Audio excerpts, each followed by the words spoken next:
नमस्कार दोस्तों, मैं Rakesh Sharma your mind opener channel से लगातार आपको दिल्ली बार एसोसिएशन 30 जारी में चुनावों के बारे में अपडेट दे रहा हूं। और इन अपडेट्स के चलते एक एपिसोड ऐसा भी हुआ 24 तारीख को जब चुनाव होने थे। वो चुनाव इलेक्शन मैनेजमेंट की वजह से, इलेक्शन कमीशन का जो मैनेजमेंट था बहुत ही घटिया और बहुत ही निंदाजनक था। उसका कोई भी जितना बुराई की जाए, जितनी निंदा की जाए उतना कम है। उसके चलते वो इलेक्शन कैंसिल हुआ। उस इलेक्शन कैंसिल होने के बाद तरह तरह के आरोप और प्रत्यारोप की झड़ी लगी। किसी ने किसी को आरोप लगाया, किसी के ऊपर, किसी ने किसी को दोषी ठहराया। अल्टीमेटली जो इज्जत थी वकीलों की, जो प्रेस्टीज थी, जो डिग्निटी थी, वो डाउन हुई। इज्जत पे एक काला धब्बा लगा, वकीलों की बाहर पे धब्बा लगा। और लोग कुछ तरह तरह की बातें बना रहे हैं। मैं इस बारे में बहुत लोगों से बात कर रहा हूँ, कोशिश कर रहा हूँ कि आप तक भी वो बातें पहुंचाऊं। आज उसी कड़ी में मैंने एक जो ऑनरी सेक्रेटरी पद के उम्मीदवार थे, दीपक शर्मा जी, वो मुझे मिले। मैंने उनको आज अपने यहाँ बुलाया बातचीत करने के लिए। दीपक जी, आपका बहुत बहुत स्वागत है हमारे चैनल में। सीधा जानना ये चाह रहा हूँ, ये जो 24 तारीख को जो एक ब्लैक डे था वकीलों के लिए और बार के लिए, being a candidate of honorary secretary, आप उस दिन चुनाव वोटिंग शुरू हो गई थी, बड़े आप आशान्वित थे कि आप आज शाम को डिक्लेयर हो जाएंगे, कि आप चुनाव जीत गए। आपकी मैं उस दिन देखा था, आपका चेहरे का हाव भाव, एक बहुत बड़ा कॉन्फिडेंस आपके चेहरे पर था। लेकिन ये जो भी कुछ हुआ, अब उसको मैं डिटेल में न जाऊं। मैं केवल ये पूछना चाहता हूं कि इसके लिए सीधे सीधे कौन जिम्मेदार है और क्या उनकी जिम्मेदारी फिक्स होकर उनके ऊपर पेनल्टी नहीं लगनी चाहिए? क्या ये जो फाइनेंशियल लॉसेज हुए, क्या हमारा समय का नुकसान हुआ, वोटर्स को जो एक शौक लगा, क्या इसकी भरपाई करने के लिए उनके ऊपर रिस्पॉन्सिबिलिटी फिक्स नहीं होनी चाहिए? बिल्कुल होनी चाहिए। देखिए, मेरे को 22-23 साल हो गए इस प्रोफ़ेशन के अंदर, और 22-23 साल के अंदर मैंने कभी भी इस तरीके से देखा नहीं कि इतने मेंबर्स बाहर निकल के आ रहे थे और वो अपना वोट कास्ट करने जा रहे थे। कई मैंने देखा कि लेडीज़ थी, प्रेग्नेंट थी, फिर भी वो अपना वोट कास्ट करने आई। अपना जो डेमोक्रेटिक राइट था उसको एक्सरसाइज़ करने आई थी। कई old citizen, senior citizen member थे हमारे, 70-70, 75 साल के, वो व्हील चेयर पर आ रहे थे। कहीं से चला नहीं जा रहा था, स्टिक के थ्रू वो चल रहे थे, लेकिन वोट कास्ट करने आ रहे थे। मैंने कभी ऐसे देखा नहीं कि इतना बड़ा हजूम आ रहा हो वोट कास्ट करने के लिए, क्योंकि एक हर किसी के मन के अंदर ये था कि अब कुछ चेंज आएगा इस बार के अंदर, इस बार कुछ चेंज आएगा। और रुक-रुक के मेंबर्स मेरे से मिल रहे थे, मेरे को ब्लेस कर रहे थे, वो आशीर्वाद दे रहे थे। तो मैं बहुत कॉन्फिडेंट था उस दिन के भी आज एक्चुअल जो मेंबर है वो बाहर निकल कर आ रहा है। और शायद यही जो लोगों को खटक गई बात, कि भई इतना तो वो एक्सपेक्ट कर नहीं रहे थे कि भई इस तरह के मेंबर्स भी आएँगे और वो वोट भी कास्ट करेंगे और इतने अच्छे रेशियो के अंदर वोट कास्ट होगा। तो नेचुरली कहीं न कहीं डिस्टर्ब करने की इसको कोशिश की गई और वो कहीं किसी हद तक कामयाब भी हो गए। लेकिन मेंबर्स जो है वो बहुत एक्टिव हो चुका हुआ है आज क्रिकेट के अंदर। वो सही और बुरे में फ़र्क जान रहा है और हर मेंबर को पता है कि ये क्यों किया गया। सेक्रेटरी के पद के ऊपर एक पर्टिकुलर एक बेबी बॉय आजकल कहा जाता है सबको। सब बोलते हैं कि एक बेबी बॉय को ज़बरदस्ती सेक्रेटरी की सीट पे लाने के लिए ये किया गया।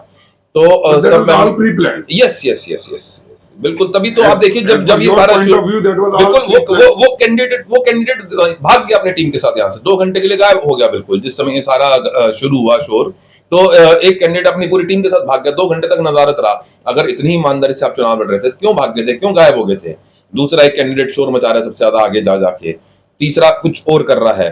ठीक है जी, सारे कैंडिडेट वहां पे उसको इलेक्शन में डिस्टर्ब करने पर लग गए एकदम से। क्या प्रॉब्लम थी उनको, क्या हिच थी, क्यों डिस्टर्ब कर रहे थे? अगर अगर अगर अगर अगर बिल्कुल बिल्कुल तो क्या दीपक शर्मा को इसकी स्मेल नहीं आई? इतना बड़ा प्री प्लान, इतना बड़ा एक षड्यंत्र रचा जा रहा था कि इलेक्शन खराब करना।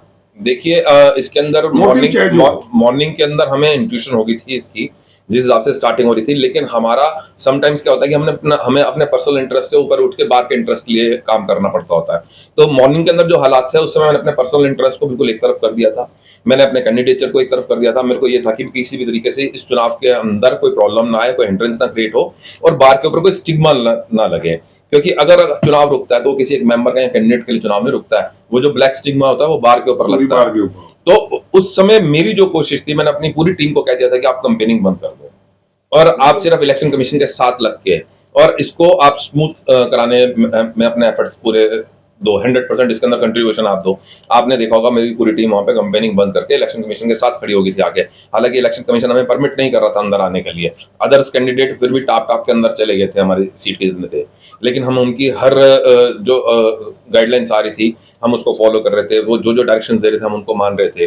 क्योंकि हमें आके मैं दोबारा वही बात रिपीट कर रहा हूँ कि एक वक्त ऐसा भी आता है कि हमें पर्सनल इंटरेस्ट से ऊपर उठ के बार के हित के लिए काम करना होता है, और हर मेंबर को करना चाहिए। और उस दिन हमारे एफर्ट्स यही थे कि भी किसी तरीके से हम बार के ऊपर ये ब्लैक स्टिग्मा लगने से चलो रोक वो पाए। कोशिश आपने की विजेता। बात उसमें ये भी आती है कि इस बार जो जैसा दीपक जी ने कहा कि बड़ी भीड़ थी और बहुत तरह तरह के परेशानियां झेल के भी लोग आ रहे थे, मुझे लगता है कहीं ये जो लॉकडाउन का पीरियड था उसके बाद ये पहला चुनाव था आफ्टर द लॉकडाउन। तो लोगों को एक असेंबलिंग, लोगों को ने इसको एक फेस्टिवल के तौर पे भी लिया, एक गेट टुगेदर के तौर पे भी लिया। इस बहाने बहुत पुराने लोग आपस में मिलेंगे। कुछ जैसा दीपक जी ने कहा कि इस बार लोगों को कुछ बाहर से नई उम्मीद थी, कुछ नए चेहरे ऐसे आए। मैं अगर कह दूं कि दीपक जी भी एक नया चेहरा इस तरह का इस बार, जो लोगों की उम्मीद थी कि शायद ये आ ही रहे हैं, शायद क्या मतलब आ रहे हैं, लोगों को था। और शायद इनको लाने के लिए भी, या इन जैसे और भी 2 4 10 कैंडिडेट थे, उनको लाने के लिए भी ऐसा प्रयास रहा हो, इसलिए भीड़ रही हो। क्या समझते हैं? बिल्कुल सर, आप बिल्कुल ठीक बोल रहे हैं। मैं लेकिन सर दीपक जी से ना एक डायरेक्ट क्वेश्चन पूछना चाहूंगी। क्वेश्चन ये रहेगा कि देखिए सर, आप ऑनरेबल सेक्रेटरी के लिए आ रहे हैं, एज ए वोटर मैं ये पूछना चाहूंगी आपसे कि सर जिस तरह से ये धांधलेबाजी हुई है, एज एन एडवोकेट हर किसी को ये पता है किसने की है। दबी आवाज में कोई बोलना नहीं चाह रहा बस, लेकिन अंदर जिसके भी कहते हैं ना, अंदर सबको पता है क्या हुआ है। फिर भी ऐसे लोग वोट मांगने आ रहे हैं, दोबारा से वोट की अपील कर रहे हैं हम लोगों से, यानी कि वोटर से एज एन एडवोकेट से अपील कर रहे हैं। तो हम वोटरों को क्या सोच के, क्या उन्हें दोबारा से वोट देना चाहिए? ऐसा नेता आकर सीट का इतना प्रेमी हो जाता है, सीट की अपने सीट के सत्ता के लालच में, पैसे कुछ चंद पैसे कमाने के लालच में सौकल वो इतनी बड़ी धांधलेबाजी करता है, यानी कि हम वोटरों के साथ भी तो धोखा है। बिल्कुल है धोखा। ये तो हर वोटर को सोचना चाहिए वोट कास्ट करने से पहले कि आपने कास्ट, क्रीड, रिलीजन के ऊपर वोट कास्ट करना है, आपने ईमानदार को वोट कास्ट करना है, आपने बेईमान को वोट कास्ट करना है। आपके सामने हर जितने भी कैंडिडेट हैं सेक्रेटरी की सीट के ऊपर, सबका पास्ट आपके सामने है। मैंने पहले भी आप बताया था कि भी कोई कैंडिडेट एडिशनल सेक्रेटरी रहा हुआ है, कोई वाइस प्रेसिडेंट रहा हुआ है, और वो अपने टेन्योर के अंदर करप्ट के नाम से डिक्लेयर रहे हुए हैं। उस समय ऐसा कोई करप्शन का पैरामीटर नहीं था जो उन्होंने छोड़ दिया हो। सारे पैरामीटर तोड़ के गिनीज बुक के अंदर नाम लिखा जाता होता करप्शन का, दिल्ली बार एसोसिएशन के एग्जीक्यूटिव का। तो जो मेरी सीट के ऊपर अदर कंटेस्टेंट हैं जो कमेटी में रहे हुए हैं, उनके नाम गिनीज बुक के अंदर आए होते हैं करप्शन को लेके। बिल्कुल दीपक जी, आपने टेन्यूर की बात कही है, तो टेन्यूर पीरियड से मैं एक बात मेरे दिमाग में ये और आई है कि सर हमेशा ही ऐसा क्यों होता है? कोई भी बार ले लीजिए, तमाम कोई भी बार, आप बीबीए ले लीजिए या फिर शादरा बार ले लीजिए, अभी राउ 7 भी, आप जब तक हम सीट पे नहीं आते, जो हमारे तमाम नेता हैं हमसे वोट मांगने आते हैं, दोबारा से बोलूंगी सौकल वोट मांगने आते हैं, उस टाइम बोलते हैं कि हम बड़ा ऐसा करेंगे ऐसा करेंगे। इनको सत्ता का लालच, इनको सीट का लालच, इनको पैसे का मोह इतना हो जाता है, ये अपनी सीट नहीं छोड़ना चाहते। जो हमारा टेन्यूर पीरियड है बार का इलेक्शन का, वो हमेशा क्यों बढ़ता है? और इस पे ना ही तो कोई विजेता जो आता है वो कहता है मैं टाइम पे इलेक्शन कराऊंगा, बिल्कुल करप्शन नहीं करूंगा, वेलफेयर करूंगा। और जैसे उस सीट पे आता है वो सोचता है मैं धृतराष्ट्र की तरह जब तक जीऊं, जब तक इस सीट पर रहूं, अदल बदल के आता है। इन सर 6 सालों में मैंने खुद ये देखा है, आज तक कभी भी तो इलेक्शन, आप बीबीए का ले लो, आप हाई कोर्ट का ले लो, कोई भी इलेक्शन ले लो दिल्ली के, कोई टाइम पे नहीं, थर्ड पार्टी इंटरवेंशन होता है, कोई जाके नहीं होता, डंडे के जोर पे। ऐसा ही क्यों हो रहा है? अगर आप जीत के आए, आपके यहाँ क्या? मैं उसका बताता हूँ। सबसे पहले तो मैं आपको ये बता दूं कि मैं अकेला सेक्रेटरी का कैंडिडेट हूं जिसने मैनिफेस्टो दिया है। अदरवाइज किसी भी सेक्रेटरी के कैंडिडेट ने आज तक, अगर 24 तारीख का चुनाव फाइनल होता तो मैनिफेस्टो नहीं आया था। और आज 5 सितंबर तक किसी का मैनिफेस्टो मार्केट के अंदर नहीं आया है। किसी भी मेंबर्स को अपना मैनिफेस्टो नहीं दिया कि वो क्या लेकर आएंगे मेंबर्स के लिए। नहीं, उनको तो बस ये सत्ता लेनी है। ठीक है, मेरे मैनिफेस्टो के अंदर उनका विजन, सर आपको रोकना चाहूंगी, कुछ तमाम नेता ऐसे हैं उनका विजन ये है। एक तो हमारे अरविंद केजरीवाल ने बाय वन गेट वन कर रखी है, ठीक है। लोग क्या कर रहे हैं, उस बाय वन गेट वन के ऑफर के चक्कर में जस्ट एक दारू का बोर्ड ले लो या पूरी सब्जी का बोर्ड ले लो, वहां तक तो ठीक है विजेता। कास्टिज्म का जो जहर फैलाया जा रहा है, ये पहली बार देख रहा हूं। मेरे मैनिफेस्टो के अंदर बड़ा क्लियर लिखा हुआ है पैरा नंबर 16 के अंदर कि मैं आते ही जीबीएम कॉल करूंगा, सारे मेंबर्स को रिक्वेस्ट करूंगा कि आगे उसके अंदर पार्टिसिपेट कीजिए आप, और मैं कॉन्स्टिट्यूशन को अमेंड करने की पूरी कोशिश करूंगा कि उसको मैं अमेंड करके उसके अंदर ये क्लॉज इनकॉर्पोरेट करवा सकूं कॉन्स्टिट्यूशन के अंदर बाहर के, कि अगर फिक्स टेन्योर के अंदर इलेक्शन नहीं होता है तो जो प्रेसिडेंट, सेक्रेटरी और अदर एग्जीक्यूटिव हैं उनके ऊपर आने वाले अगले 2 टेन्योर के लिए इलेक्शन के लिए उनको डिबार किया जाए। और प्लस वो भी लिखा हुआ है उसके अंदर, दोनों चीजें लिखी हुई हैं, सिर्फ एक चीज नहीं, सिर्फ डिबार का नहीं लिखा। प्लस उसके अंदर पर डे कॉस्ट, पर वीकली भी नहीं, मंथली भी नहीं, पर डे उनको कॉस्ट बार में जमा करानी पड़ेगी इलीगली ऑक्यूपेंट बन के सीट को होल्ड करने के लिए। ये मेरे कॉन्स्टिट्यूशन जो मैंने मैनिफेस्टो दिया उसके चलिए, अंदर क्लियर तो लिखा आप हुआ है। करेंगे। अभी जो मैं बात शुरू की थी, जो ये इलेक्शन कैंसिल हुआ, इसमें मेरा पैसा गया, तुम्हारा गया, और जितने मेंबर्स हैं सबका पैसा था जो उसमें वेस्ट हुआ, चाहे वो किसी वजह से हुई हुआ। फेलियर वोटर का नहीं है, फेलियर किसी आम मेंबर का नहीं है, फेलियर किसी पर्टिकुलर कैंडिडेट का नहीं है, ये एक साजिश के तहत हुआ। और चाहे वो 10 लाख हुआ, चाहे 1 लाख हुआ या 50 लाख हुआ, ये पहली बात तो उनको डिक्लेयर करना चाहिए कि उस इलेक्शन में इतना पैसा वेस्ट किया हमने। देखिए, और उसकी मेंबर्स फिर के भरपाई कहाँ से? देखिए वहां मैं आपको बताता हूँ, मेंबर्स अपना चंदा जमा कराते हैं, उस चंदे से और प्लस जो ये नॉमिनेशन फीस लेते हैं उससे इलेक्शन कराया जाता है। और करीब 15-16 लाख रुपए का जो मेरे को पता चला है कि रफली जो मेरे को आइडिया मिला कि इतना खर्चा इस इलेक्शन के अंदर हो गया था, कि जो कि आम मेंबर्स का पैसा था, वो हम 15-16 लाख रुपए में बहुत अच्छी 30 वेलफेयर लाख की पे बात आ रही, 12.5 लाख रुपए तो केवल ईवीएम मशीन का आ रहा है। 15 जो ये पैसा था बहुत अच्छा हम मेंबर्स के वेलफेयर के लिए खर्च कर सकते थे, बहुत अच्छी अच्छी उसके अंदर हम चीजें ला सकते थे जिससे आम मेंबर्स को उसका बेनिफिट मिलता। मैं आपको यहाँ से आपके इस चैनल के माध्यम से प्रॉमिस करता हूँ कि अगर मेरे को मैंडेट मिलता है और मैं एग्जीक्यूटिव के अंदर एज ए सेक्रेटरी बनकर आता हूँ, तो आते ही मैं सीनियर्स मेंबर्स की 10-11 अपने सीनियर्स मेंबर्स को रिक्वेस्ट करूंगा और एक कमेटी फॉर्म करूंगा, और जो टाइम बाउंड फ्रेम के अंदर अपनी रिपोर्ट देंगे कि इसके लिए कौन कौन लायबल थे, और जो जो भी लायबल होंगे उनके खिलाफ प्रॉपर एक्शन लिया जाएगा, उनके चैम्बर्स कैंसिल किए जाएंगे, उनकी रिकवरी होनी मेंबरशिप चाहिए उनसे। कैंसिल की उनसे जाएगी, रिकवरी होनी और चाहिए। वो मेरा चीजें पैसा बिल्कुल वेस्ट होगा, नहीं बिल्कुल होगा, बिल्कुल मैंने होगा, बड़ी कष्ट कमाई से अपना ड्यूज क्लियर कराए, बिल्कुल होगा 2400 रुपए दिए या 3000 दिए, मैंने दिए।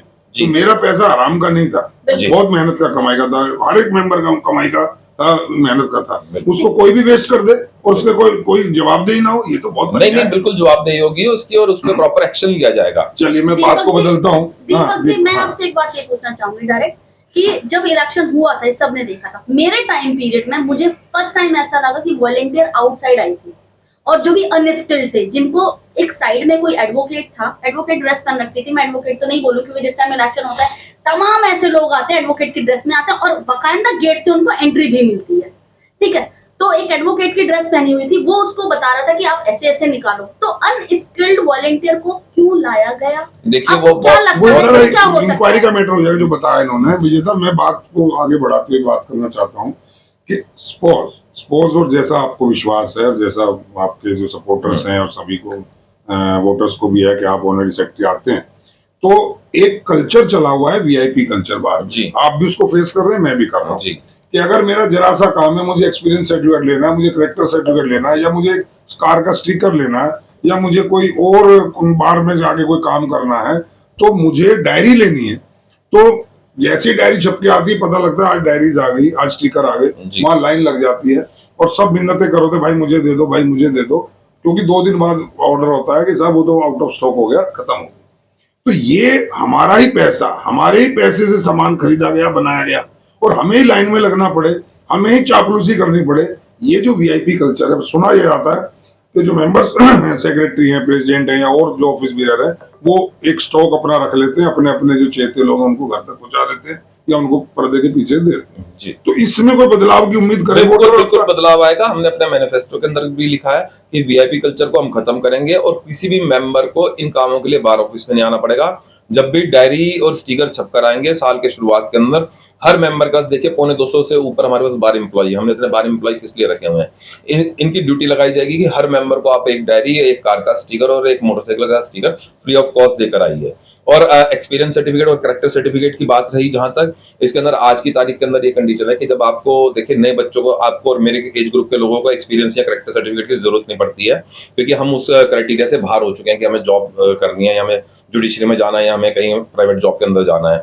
लेकिन सबसे ज्यादा जरूरत क्या होती है, नए बच्चों को इनकी जरूरत होती है, यंग लॉयर्स की जरूरत होती है। उसके अंदर क्राइटेरिया क्या है कि आप पहले अपने ड्यूज क्लियर कराइए। मेरी बात को बुरा मत मानिएगा आप, देखिए sometimes we have money, sometimes we don't have the money. अब नए बच्चे होते हैं, पता नहीं वो क्या स्ट्रगल कर रहे हैं, क्या नहीं कर रहे हैं, और उन्होंने जॉब के लिए पता नहीं कैसे उन्होंने अप्लाई करा है, फॉर्म खरीदा है, अपनी तैयारी भी कर रहे हैं, पढ़ भी रहे हैं, कोचिंग भी ले रहे हैं। अब वो आ रहे हैं, उनको पहले सबसे ऊपर क्या कीजिए, आप अपने ड्यूज क्लियर कराइए। पहले तो वो लाइन में लगे, अपना फॉर्म सबमिट करे, फिर उसको ड्यूज क्लियर कराने के लिए बोला जाए। तो मैं आते ही इसके अंदर क्या करूंगा कि अगर मेरे को लाया जाता है, मैं ये ड्यूज वाली क्लॉज हटा दूंगा, बिल्कुल आपको फ्री ऑफ कॉस्ट मिलेगा, कोई ड्यूज क्लियर कराने की जरूरत नहीं पड़ेगी।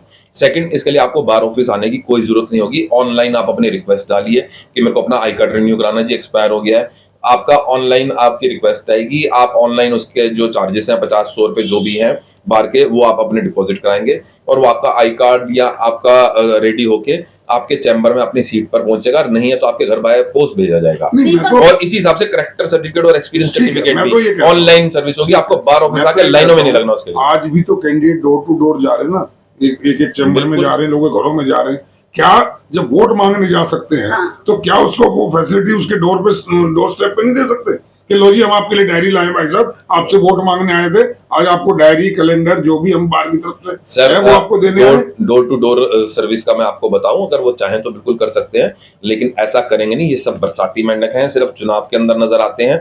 आप मेरे को बता दीजिए सेक्रेटरी पे कौन सा कैंडिडेट है जो आपको 12 महीने नजर आता है कचहरी के अंदर? कोरोना का पीरियड था, कहाँ थे ये सब लोग? उस समय क्यों नहीं गए ये डोर टू डोर? आज हर किसी के चैम्बर टू चैम्बर जा रहे हैं, घरों में जा रहे हैं, किसी के स्कूल के प्रिंसिपल से, किसी के कॉलेज के प्रिंसिपल से फोन करवा रहे हैं। क्या उनका जमीर इतना मर चुका हुआ है आज उनको उनका जमीर जमीन नहीं है क्या? आग पे रख दिया विजेता।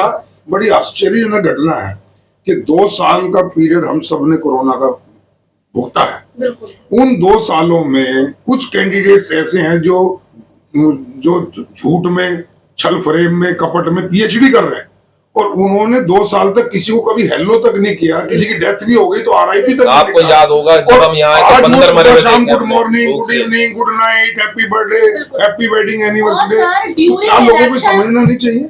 सर ड्यूरिंग इलेक्शन तो हर किसी का बर्थडे मनाया जा रहा है। वो तो शुक्र मनाओ कि हम एडवोकेट्स का बर्थडे, अगर हमारे घर में अगर जानवर कोई पाला हुआ है ना तो उनका बसना चाहिए तो वो जानवरों का ही बर्थडे मनाना शुरू कर दे, हमको जस्ट एक फेवर करने के जस्ट लिए। They want to loot the voters. Yes. Just आपसे सर एक आप यंग लॉयर्स की बात कर रहे थे, तो यंग लॉयर की बात करते करते मेरे दिमाग में क्वेश्चन ये आया है सर। मेरे को 6 साल हो गए प्रैक्टिस करते करते।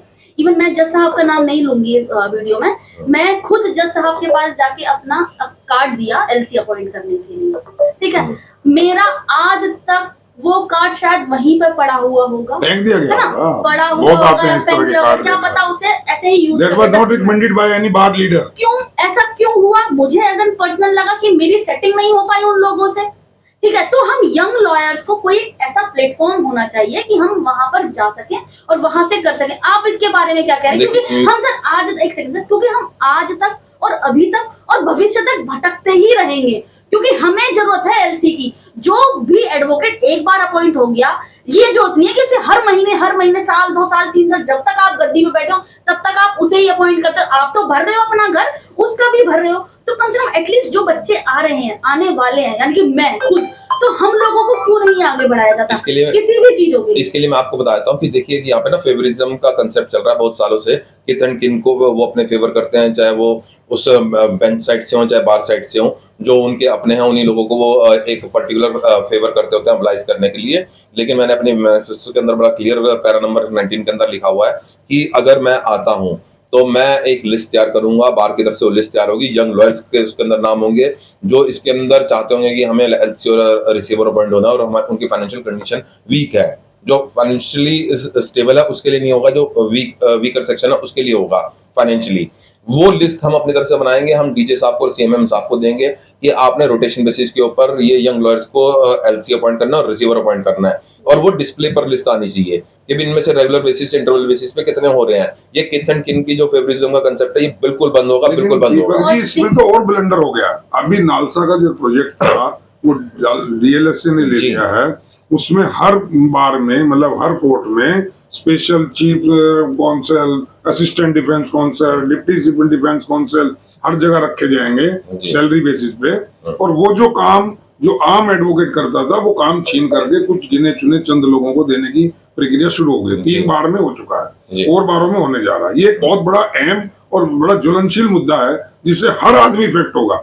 आप लोग एस्टेब्लिश एडवोकेट्स हैं, आपको शायद इतना फर्क ना पड़े, लेकिन जिनकी 2 साल 4 साल 5 साल की प्रैक्टिस है वो प्रैक्टिस उनकी खत्म होने जा रही है। ये एक मुद्दा ऐसा है, शायद इसको इस चुनाव में लोग भूल रहे हैं। कोई इस बात पे आपकी नहीं, जानना मुद्दे पे सर कोई बात नहीं सर करना। कोई नहीं बोलेगा इस पर, मैं एग्री करता हूँ, करेंगे बस, मैं विजेता से बिल्कुल एग्री कर रहा हूँ इस बात के ऊपर, और मैं आपको थैंक यू कर रहा हूँ कि आपने इस मुद्दे को उठाया। इससे इफेक्टिव आपने और मैंने नहीं होना, इससे इफेक्टिव जो होगा यंग जनरेशन बिलो 10 ईयर सारे होंगे, उन्होंने इफेक्ट होना है, और सारे के सारे जो नेता हैं वो इसके ऊपर चुप हैं, एक्सेप्ट 1-2 नेता हैं, और वो भी सबसे बड़ी हमारे लिए शर्मनाक बात यह है कि हमारे बाहर से नहीं है।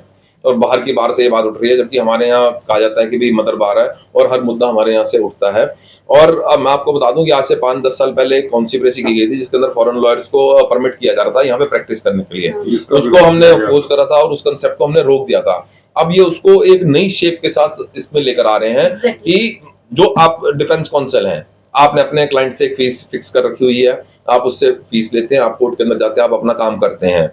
अब क्लाइंट आपको फीस नहीं दे रहा है और कोर्ट में खड़ा होकर वो कहता है जी मेरे वकील साहब नहीं आ रहे, वो कहेंगे ठीक है भाई रुक जा, ये हमने अपॉइंट कर रखे हैं, ये आएंगे। मर्डर केस के अंदर आई विटनेस खड़ा हुआ है, क्लाइंट को तो समझ आएगा नहीं, क्लाइंट को तो ये लगेगा कि मैंने आज की अपनी फीस बचा ली, पेशी जो मैंने वकील साहब को देनी थी, या वकील साहब कहीं एक्चुअली में और फंसे हुए हैं, दूसरी कोर्ट में उनका मैटर है, या कोई फैमिली एक्सीडेंसीज आ जाती हैं, कोई बीमारी होती है, हरी बीमारी वकीलों के साथ भी लगी होती है। कोर्ट आज की डेट में कंसीडर नहीं करती है जब रिक्वेस्ट जाती है कि वकील साहब के फैमिली में कोई बीमार है, तो कोर्ट्स कंसीडर नहीं कर रही है क्योंकि ये कमजोर नेतृत्व की निशानी है। मुझे पता ये लगा, मैंने ये जिक्र आपसे इसलिए किया, मुझे पता ये लगा कि आपने इस बारे में कोई चिट्ठी पत्री लिखी है, लेटर्स लिखे हैं, जी बिल्कुल, अपना विरोध प्रकट किया है, और इवन मुझे पता लगा झूठ या सच मैंने पढ़ा नहीं है कि आपने कोई आंदोलन की भी चेतावनी दी है, बिल्कुल दी है, अदर देन इलेक्शन जो हो सो हो, बिल्कुल दिया। लेकिन इस लड़ाई को शायद हमें लगता है कि बहुत मजबूती के साथ लड़ना चाहिए। और क्या ये सच है कि आपने विरोध के लिए लेटर बिल्कुल दिया है कंसर्न दिया है, हमने हाई कोर्ट में भी दिया है और हमने लॉ मिनिस्ट्री के अंदर भी दिया है कि ये कंसेप्ट गलत है। एक तरफ से आप क्राइम को प्रमोट कर रहे हैं, हैबिचुअल क्रिमिनल्स जो हैं आप उनको फ्री में लॉयर्स प्रोवाइड करा रहे हैं।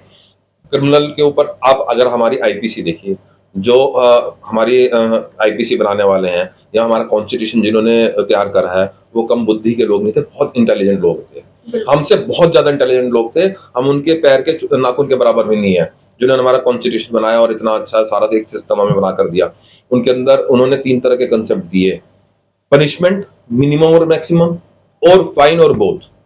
वो होता था कि एक देखा जाता था कि ये गलती से हो गया इससे, तो चलो इसको फाइन करते हैं, क्राइम कम हो, ताकि क्राइम वो देखा जाता था कि हमने कहाँ पे नरम होना है, मोरल डाउन हो। हाँ जी, लेकिन यहाँ पर तो आप फ्री ऑफ कॉस्ट उनको लॉयर्स प्रोवाइड करा रहे हैं, वो तो कहेंगे जाके आप चेन छीनो, चाकू मारो और यहाँ पे आज आपको फ्री में लॉयर मिलेगा। सिस्टम है जो वल्नरेबल लोग हैं उन लोगों के लिए अगर होता तो शायद हम लोग ऑब्जेक्शन नहीं करते। ये तो क्रिमिनल्स के लिए और स्पेसिफिक प्रमोशन ऑफ क्रिमिनल्स है, प्रमोशन ऑफ क्रिमिनल्स है कि आप क्राइम करके आओ, आप किसी लड़की का रेप करके आओ, मर्डर करके आओ, कुछ भी करके आओ, और फ्री में फ्री फंड का बढ़िया लॉयर देंगे, बढ़िया लॉयर देंगे, सेटिंग वाला लॉयर देंगे, बढ़िया सेटिंग वाला लॉयर जिसको जल्दी की डेट मिलेंगी, जल्दी का उसका काम होगा, और वो अगर चाहेगा ना कि सर अपना एडजमेंट भी लेगा, इवन सर अगर चाहेगा तो बोल देगा मैं हाई कोर्ट में जा रहा हूँ, दूसरे कोर्ट में, तो उसे जल्दी जल्दी भी प्रेजेंट हो सकता है। वो एक आपको इतना बढ़िया लॉयर मिलेगा, कौन पैसा करना चाहेगा?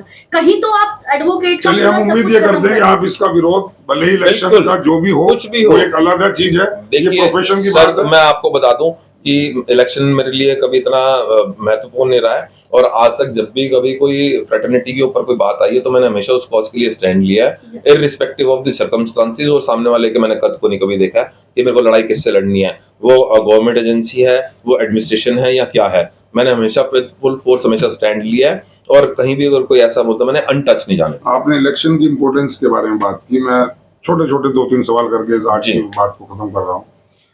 देखा यह जाता है कि नेता लोग बहुत सारे कंप्रोमाइज करने के लिए तैयार हैं, जो भी कैंडिडेट्स हैं वो कंप्रोमाइज कर रहे हैं, वो ना अपनी इज्जत देख रहे हैं, ना अपनी असमत देख रहे हैं, ना अपना जमीर देख रहे हैं, ना अपनी ऑनेस्टी देख रहे हैं, ना अपनी डिग्निटी देख रहे हैं, वो उन्हें केवल वोट दे दो, चाहे उनसे कुछ मत करा दो। क्या दीपक शर्मा उस रेस में है? नहीं, बिल्कुल भी नहीं है, कभी भी नहीं है। और आपको क्या सारे मेंबर्स को 24 तारीख को ये कंफर्म हो गया कि दीपक शर्मा जो चुनाव लड़ा था बिल्कुल ईमानदारी से और फेयर तरीके से लड़ा था। इतने बड़े बड़े होर्डिंग्स दिल्ली में जगह जगह लगे हुए, ISBT उधर, बुराड़ी उधर, आप दिल्ली यूनिवर्सिटी जाइए, आप रोहिणी कोर्ट जाइए, बहुत बड़े बड़े 10 बाई 10 के बैनर, पोस्टर, होर्डिंग्स लगे। दीपक शर्मा ने क्यों नहीं लगाए? सर देखिए, जहां पे आइडेंटिटी क्राइसिस होगा वो ये काम करेंगे, क्योंकि मैंने पहले भी आपको कहा था बरसाती मेंढक की तरह अगर आप चुनाव टू चुनाव आओगे तो मेंबर्स आपको कहां से पहचानेगा। सुना है इतनी बड़ी बड़ी पार्टियां कर रहे हैं, दीपक शर्मा क्यों नहीं कर रहे हैं? सर अगर आप 12 महीने मेंबर्स के बीच में रहोगे तो आपको पार्टी करने की जरूरत नहीं है। अगर पार्टी नहीं करे तो आपको डर नहीं लगता? आपको कोई डर नहीं लगता, उनको रिकॉग्नाइजेशन देनी है, मेंबर्स को बताने की भाई मैं फलाना फलाना हूँ। यहाँ पे मेंबर जानता दीपक शर्मा कौन है। लोगों का मानना ये है, बहुत बड़े तबके के कैंडिडेट्स का, कि अगर वो उनके बर्थडे मना रहे हैं, उनको शाम को डिनर, कॉकटेल डिनर करा रहे हैं, या उनको और कुछ ल्यूर कर रहे हैं और तब वोट मिल रही है, तो दीपक को लगता है उस रेस में करके कुछ वोट ले। सर सब डबल ग्रेजुएट हैं, इनको बेवकूफ बनाने की मत सोचिए आप। लेकिन इनको बनाया बर्थडे जा रहा है, पार्टी और बन रहे हैं करके लोग। और ये पार्टियां करके आप लोग बन रहे हैं, नहीं होता है सर। एक्सटोर्शन सर ये कैंडिडेट्स को बना जाते हैं। सर जिनका एक्सटोर्शन का सामने दिख रहा है, जो लगातार एक्सटोर्शन कर रहे हैं, जो लोगों के घर बर्बाद कर रहे हैं, जो लोगों के प्रोफेशन पे बर्बाद कर रहे हैं, उनके लोग साथ लगे हुए हैं। सर ऐसे सर, लोगों को बहुत मुझे कम तबका है वो। मुझे लगता है सर, दीपक जी की तरफ से मैं बोल रहा हूँ, मुझे लगता है अगर वो फिर भी वोट दे रहे हैं ना, तो उनको आदत पड़ चुकी है इसी रेस में भागने की, उनको आदत पड़ चुकी है आलू पुड़िया खाने की, उनकी आदत पड़ चुकी है खुद को ही खुद से परेशान नहीं, करने बट की। मैं ये तो वो कहना हो चाहता परेशान। पूछना ही चाहता हूँ कि अगर इस सब रेस में तुम नहीं हो, फिर तुम्हें वोट का डर नहीं लगता क्या? वोट तुम जीतोगे कैसे? सर देखिए, अगर किस बल पे जीतना चाहते हैं मैं बता दीपक रहा हूँ, जो उस दिन मेंबर्स लाइन में खड़े हुए थे ना, जो बिना पानी के 2-2 घंटे खड़े हुए थे, वो दीपक शर्मा वो दीपक शर्मा के लिए थे। वो पार्टियों वाले वकील नहीं खड़े हुए थे उस दिन वहां पे मेंबर्स।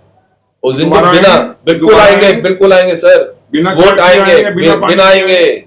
इतने मेंबर्स आपने नहीं और देखे सर, कभी आपसे जितने उस एक दिन थे। पर्सनल क्वेश्चन और पूछना चाहूंगी, और तमाम जो भी वोट जो भी इलेक्शन लड़ रहे हैं हमारे, उन सब ने कहीं ना कहीं कॉलेज से सेटिंग करके अपनी पूरी टीम बुला रखी थी, आपने क्यों नहीं बुलाया? देखिए, मेरे को रिक्वेस्ट है, मेरे सीट पे जितने भी कंटेस्टेंट हैं उन सब से हाथ जोड़ के मेरी रिक्वेस्ट है, जितने 94 कैंडिडेट हैं उनसे मेरी हाथ जोड़ के रिक्वेस्ट है कि कृपया करके नई जनरेशन का फ्यूचर स्पॉइल मत कीजिए। उनको आईपीसी, सीआरपीसी, एविडेंस एक्ट सिखाइए। उनको ये मत सिखाइए कि अपनी क्लासेस छोड़ के आप यहाँ पे आके वोट मांगिए, चालबाजी और गिरोहबाजी कर। ठीक है? यहाँ आके कौन सी केसेस करिए और उनको एग्जीक्यूट कैसे कीजिए, उनको सिखानी है तो वकालत सिखाइए। अगर अच्छा वकील बन जाएंगे तो पूरी जिंदगी आपको तय चलिए, करेंगे। वो तो एक उनकी वकील बात रही। इंस्टीट्यूशन होता है अपने आप दीपक में जी, पूरा। वो तो उनकी बात रही, सब देख रहे हैं। कोई कहता है फला कैंडिडेट का उससे पैक्ट है, उस सेक्रेटरी का उस फला प्रेसिडेंट के कैंडिडेट से पैक्ट है, उसका फलाने प्रेसिडेंट से है, उसका वाइस प्रेसिडेंट से है, इसका फला ज्वाइंट सेक्रेटरी से पैक्ट है। दीपक शर्मा का किस किस से पैक्ट है? देखिए, मेरा हर मेंबर से पैक्ट है, वोटर हर एक मेंबर से, हर एक वोटर से पैक्ट है मेरा। मैं कैंडिडेट्स की बात करूं, जो Candidates अपने को सुपर सर, मैं आपको बताता मानते हूँ, हैं, मैं एक जिनके बार पास अपनी वीटो पावर है। मैं जो veto power अपनी कहते हैं, मेरा हमारी है। एक बड़ी बहुत पुरानी मैं बात बताता हूँ, स्कूल टाइम कॉलेज टाइम की बात है। मेरा दिल करा कि ये बंदा ना सबको कुछ ना कुछ देता है और वो उसको बड़ा सक्सेस हो जाता है, तो मैंने सोचा मैं भी इससे जाके मांगू कुछ, ये मेरे को दे देगा ये। तो मैं गया, तो उनके जो चेले थे उन्होंने कहा थोड़ा वेट करो। मैं कहा क्या कर रहे हैं? कह रहे हैं वो पूजा कर रहे हैं। तो मैं कहा जरा देख लूं मैं। तो पूजा करते हुए उन्होंने कहा भगवान मेरे को ये दे दे, भगवान मेरे को ये दे दे, ये दे दे, वो दे दे, वो बोले आ रहे थे। मैं चल पड़ा उसका। मेरे दोस्त ने पूछा यार क्या हो गया? मैं कहा यार मेरे को बीच में एजेंट की जरूरत क्या है, मैं भी भगवान से मांगता हूँ ना, डायरेक्ट देने वाला तो हुआ है। तो सर मेरे को किसी से आप क्या कर, डायरेक्ट मतलब वोटर से, मेरा वोटर से पैक्ट नहीं पैक्ट नहीं सर। इसके सर बावजूद किनसे पैक्ट करूं जो उन वोटरों को इग्नोर कर रहे हैं, यस, और दूसरी जो उन वोटरों को बेवकूफ बनाने की कोशिश कर रहे हैं, और वो बन गए ना बेवकूफ 24 तारीख को। ए ने बी से पैक्ट कर रखा है, बी ने सी से कर रखा है, सी ने डी से कर रखा हुआ है। इनके आपस में नहीं पैक्ट समझ में आ रहे थे किसने किससे कर रखा था। एक मैसेज आके हमें लगता है। लेकिन किससे पैक्ट किसका था? लेकिन सब एक दूसरे को बेवकूफ बना रहे थे। इसके बावजूद एक बहुत बढ़िया एक वर्ग है, और इनकी मजबूरी देखिए कि है भी नहीं सकते, मैंने इससे पैक्ट कर रखा था। एक बहुत बड़ी कैटेगरी है, बहुत बड़ी क्लास है इस डीबीए में, जो ये कहती है, ये प्रचारित करती है कि दीपक शर्मा तो दबंग छवि का आदमी है, दीपक शर्मा तो निडरता से बात करता है, वो किसी से कंप्रोमाइज नहीं करेगा, वो लीडरशिप के लायक ही नहीं है क्योंकि वो किसी के सामने झुकेगा नहीं। क्या ये सच है? बिल्कुल सच है। क्या और दबंग है? क्यों ना हूं। देखिए मैं इतनी मजबूत किस बात बार की दबंगई है? मैं बता वही आपको को हम क्यों चुने? मैं आपको वही बता रहा हूँ। देखिए इतनी मजबूत बार का मैं मेंबर हूँ, जिसे मदर बार कहा जाता है, एशिया की लार्जेस्ट बार है। इसका मेंबर क्या इतना कमजोर हो सकता है? इसका मेंबर जो होगा दबंग ही होगा, मजबूत ही होगा। जहां से हर देखिए हम साल के अंदर 100-150 जज दे देते हैं, पता है आपको, पूरे हिंदुस्तान के अंदर। और सर सच्चाई तो ये है, हम वोटरों को भी ना राहुल गांधी जैसा पप्पू नहीं चाहिए जो कि किसी के इशारे पे चले। खास तौर यहाँ तो पप्पू बन गए। खास तौर से प्रेसिडेंट और ऑनरी सेक्रेटरी की पोस्ट पर, ये दोनों पोस्टों पे हमें कोई डमी नहीं चाहिए। नहीं तो ये दबंगी की बात नहीं कर रहा हूँ, इन पे दबंगी का एक लोग आरोप लगाते हैं। मैं कह रहा हूँ वो दबंगी का आरोप आपके लिए नुकसानदेह नहीं होगा क्या? सर किस लिए, मैं किससे दिखाता हूँ? हाँ, आप किसी का काम हो, किसी वकील का झगड़ा, आप बीच में आ रहे थे, बिल्कुल आऊंगा। बिना अगर किसी वकील के साथ कोई बदतमीजी करेगा, कोई आउटसाइडर बदतमीजी करेगा, कोई जुडिशियल ऑफिसर मिसबिहेव करेगा, कोई पुलिस वाला मिसबिहेव करेगा, तो दीपक शर्मा वहां पे उस वकील की तरफ से लड़ता नजर आएगा और हमेशा लड़ता नजर आएगा। आपको खड़े देखा और उनको दूसरी पार्टी के साथ कन्वर्सिंग करते सर वो उनका कर्म, ये उनका कर्म है सर। आप जैसे नेता की मुझे लगता है as a new advocate bar में जरूरत है, क्योंकि कड़कड़नुमा में कोई तो बोल के दिखा दे वकीलों के खिलाफ। यहाँ पे खुद मैं कोर्ट में बोल रही हूँ, यहाँ पे भरी कोर्ट में एक फैमिली कोर्ट है जहाँ पे बोला जाता है कि मेरे से ज्यादा आवाज किसी की ऊंची नहीं होगी। कड़कड़नुमा में बोल के तो दिखा दे। इस बदतमीजी से एडवोकेट से बात तो करके दिखा दे। नहीं वो ठीक है, एक उम्मीद एक वोटर को ये होती है कि भाई दबंग नेता होगा तो हमारी भी जरा मजबूताई होगी, लेकिन एक बहुत बड़ा क्लास ऐसी है जो लोगों को ये प्रचारित कर रही है कि ये लीडरशिप के लायक नहीं है, ये तो दबंग है, ये तो किसी के भी झगड़ाओ बीच में टांग अड़ाते हैं। और आपको कैसा नेता चाहिए, कैसा सेक्रेटरी चाहिए कि अगर किसी वकील साहब के साथ कोई मिसबिहेव कर दे, थप्पड़ मार दे, गाली दे दे और वो जाके ये कहे कि हाँ जी सॉरी मेरे वकील साहब की गलती थी, या वो जाके ये पूछे कि तेरी हिम्मत कैसे होगी मेरे मेंबर से मेरे वकील साहब के साथ बदतमीजी करने की? कैसा नेता चाहिए आपको, कैसा यहाँ ये सेक्रेटरी रहा चाहिए? है जैसे नेताओं का चलन रहा है कि अच्छा हम समझाएंगे, आप लिख के दे जाओ, हम बात करेंगे, ये रहा है। ये नहीं रहा कि चल हम तुम्हारे साथ खड़े हैं और देखें वकील से सर बदतमीजी इवन रात को 30,000 की विडंबना ये है सर, डीबीए की विडंबना ये है, अगर आपके साथ कुछ हो जाए तो नेता लोग फोन स्विच ऑफ कर देते हैं, रीजन करना ही नहीं चाहते। नहीं विजेता, उनका मकसद पैसा बटोरना है, उनका मकसद वो यही- एक बार वोट ले ली हाँ, उन्होंने बस। 2-3 साल रहना है, बस यही चीज उन्हें क्या जरूरत है किसी की टांग में सीट पे अड़ाने की? टाइम आना देखिए है। सर, मैंने लाइजनिंग नहीं करनी, मैंने चमचागिरी नहीं करनी सर सारे मैं- यही कहते हैं जो भी इलेक्शन लड़ रहे हैं, ऐसे ऐसे धूर्त लोग इलेक्शन लड़ रहे हैं, मैं किसी का नाम नहीं ले रहा हूँ, सर, वो भी ये बिल्कुल- कहते हैं हमसे बड़ा ईमानदार बिल्कुल कोई ठीक है नहीं, सर। हमसे बड़ा वो शरीफ जिन्होंने कोई नहीं। फिनाइल की गोलियां बेच खाई, जिन्होंने चैम्बर यहाँ पे सरकारी जमीन पे बेच खाए, जिनको इतनी शर्म नहीं आई कि मंदिर हमारे हनुमान जी का मंदिर है वो बेच के खाने लगे थे उसे के ब्लॉक के अंदर, डिस्ट्रिक्ट जज साहब को आके मजबूरी के अंदर सील करना पड़ा। आज वो सेक्रेटरी का चुनाव लड़ रहे हैं, हनुमान जी का मंदिर, हटा के चैम्बर ठीक है बना ना के जी? बेच दिए जिन्होंने। तो जिनको ये शर्म नहीं आ रही थी वो भी आज ईमानदारी का अपना मैं डंडोरा वही पीट रहे हैं। कह- तो ये तो वही मेंबर्स है सर, ये मेंबर है, ये सब जानते हैं। सर के वोट देंगे, वोट देंगे और उनको जवाब देंगे इस चीज का। तो हम वो तो उम्मीद करें जवाब कि देंगे इस सर। बार जो है तो इस बार में एक दबंग छवि के ऐसे लीडर लोग आएंगे, आप जैसे हो सकता है एक दो और भी लोग आ जाएं। हम चाहते हैं प्रेसिडेंट भी इसी कद्दावर छवि का आदमी हो जो दबंगई से काम करे, जो निडरता से ईमानदारी से काम करे। देखिए इंटेंशंस अगर सही हैं तो आपकी दबंगई भी लोग बर्दाश्त करेंगे। बर्दाश्त से मतलब एक हमारे यहाँ कहावत है कि दूध देने वाली गाय की लात भी सहनी पड़ती है, लेकिन दूध भी ना दे, आपका खून भी चूसे और आप कहें जी ये बहुत बढ़िया लीडर है, बड़ा पोलाइट है, हमसे चाय पिलाता है, क्योंकि वो जानते नहीं कि चाय अपनी जेब से नहीं पिला रहा, वो चंदे के वाली चाय पिला रहा है, वो डीबीए के मेंबर्स की चाय पिला रहा है। रोज यहाँ सैंडविच, रोज लंच, शर्मा रोज जी, दुनिया भर के यहाँ लस्सी शर्मा जी, जूस आते as an हैं। voter- ये सब क्या है? Sharma ji as an voter मैं शायद दबंग एक कहते हैं ना एक दबंग नेता के साथ ज्यादा खुश रहूंगी, एक ऐसे नेता के साथ जो जाके ना एक पपट वाला काम करे। अगर मेरे को थोड़ी सी दिक्कत हो, चीजें हो, परेशानी, वो गोल गोल घुमा घुमा के कंटेंट में मुझे ले जाए, मैं कम से कम उस नेता के साथ खुश हूँ जो दबंग है, डंके की चोट पर बात करेगा। अगर मैं चलिए गलत हूँ बहुत तो मैं बहुत बहुत सही हूँ बातचीत तो हो सही। गई, बहुत बातचीत हो गई। हमारे दर्शक लोग देख रहे हैं, पूरे डीपीए के मेंबर्स देख रहे हैं, बाहर के भी लोग देख रहे हैं। मैं एक आखिरी सवाल आपसे दीपक जी पूछना चाहता हूँ, ऐसी क्या विशेषता है दीपक शर्मा में जो दीपक शर्मा अपने में महसूस करते हैं अंदर से? पूरी ईमानदारी के साथ बताइए, ये वोटर सब सुन रहे हैं, कि जिसकी वजह से लोग और सब 6-7 आदमी को छोड़ करके, कैंडिडेट्स को छोड़ करके केवल दीपक शर्मा के नाम का बटन दबाएं या बैलेट पेपर हो तो उस पर मोहर लगाएं। दीपक शर्मा में वोटर से बात करिए मेरे दीपक से। शर्मा आप सबसे रिक्वेस्ट करता है कि कृपया करके मेरे को वोट दीजिएगा, क्योंकि मैं आपसे वादा करता हूँ, ये वचन देता हूँ कि मैं कहीं भी आपके मान सम्मान से कभी कोई समझौता नहीं करूंगा और कहीं भी मैं आपको कहीं लेट डाउन नहीं होने दूंगा।